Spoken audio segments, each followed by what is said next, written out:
Hey guys, welcome back to my channel Missy Moo Moo. I hope you're all okay. So today we will be talking about the 9.0.5 release date for Shadowlands and everything that is coming within 9.0.5 that you need to be ready for.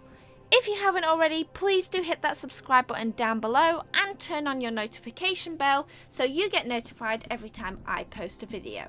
Let's get into 9.0.5. So yeah, 9.0.5 release date was announced last night by Wowhead, reading Shadowlands patch 9.0.5 will be coming on March 9th for NA servers and March 10th for EU servers.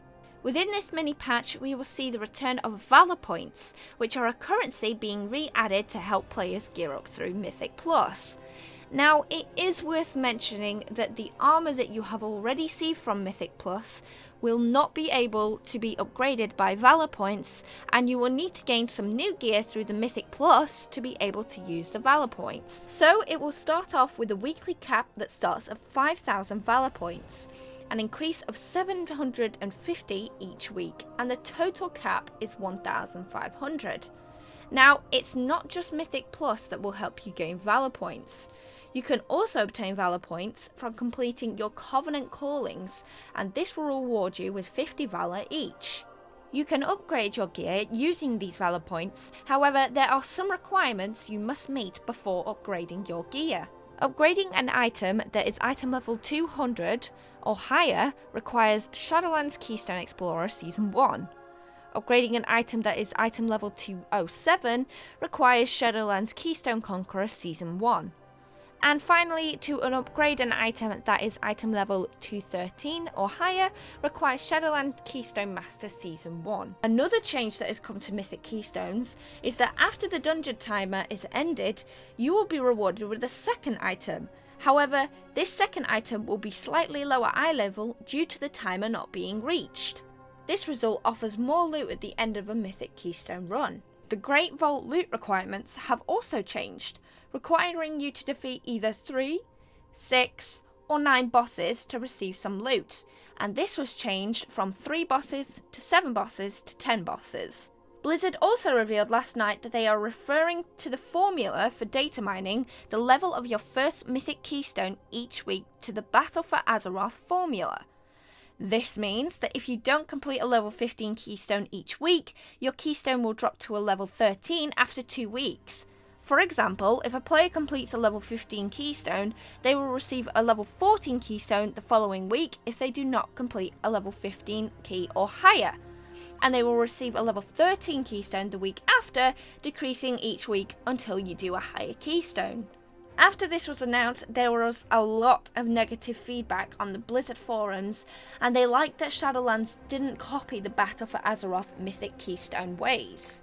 Covenant and Legendary items will also receive a tuning in 9.0.5 with abilities that have seen comparatively less use by players.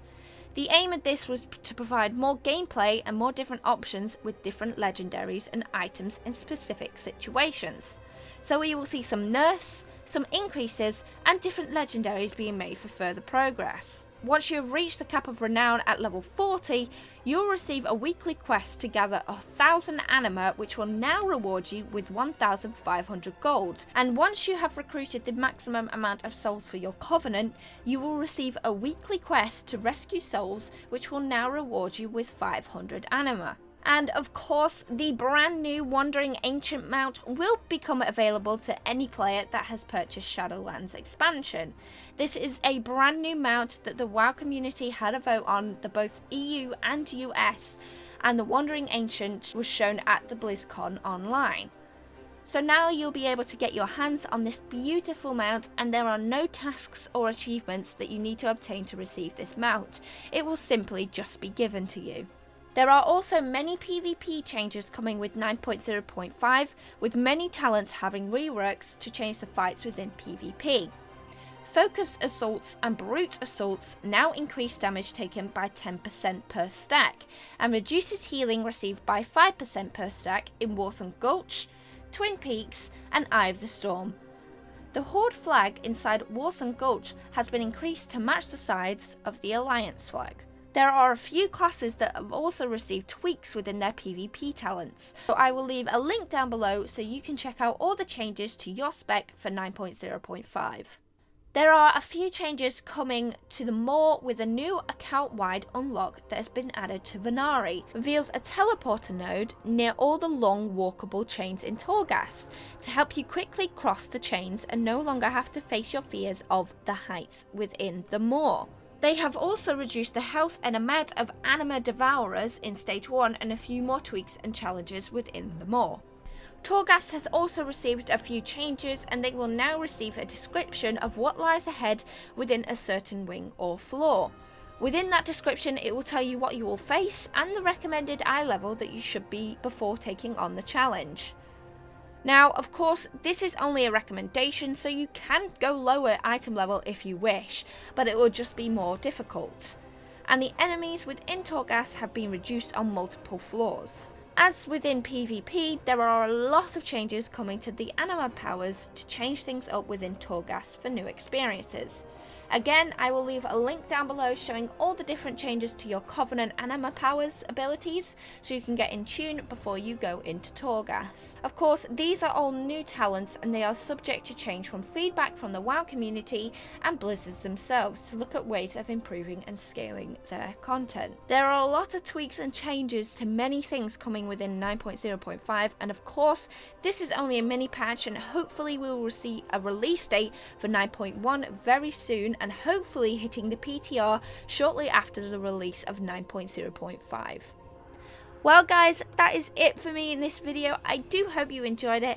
If you have any questions, please do let me know in the comments down below and I will try my best to answer you. And please do check on the Wowhead website for any changes or updates or concerns that you might have about something that I've covered and that you're not 100% confident on the changes.